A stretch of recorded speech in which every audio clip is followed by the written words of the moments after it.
You ask Tiger to calculate. This deals with finding the midpoint between 2 points.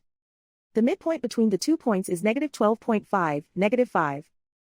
Let's solve it step by step.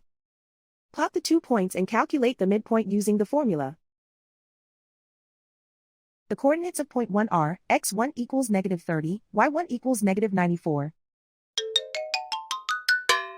The coordinates of point 2 are x2 equals 5, y2 equals 84. PM represents the midpoint of the 2 points.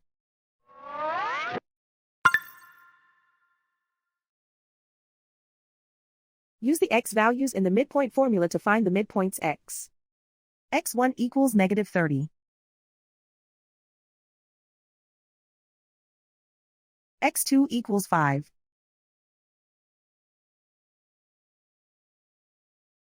Simplify the arithmetic.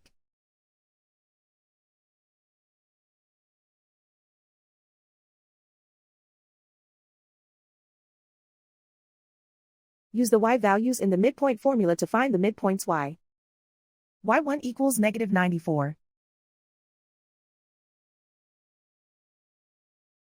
y2 equals 84.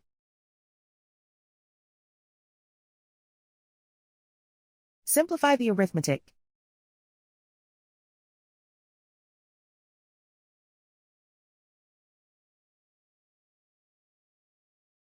And so, the midpoint is -12.5, -5.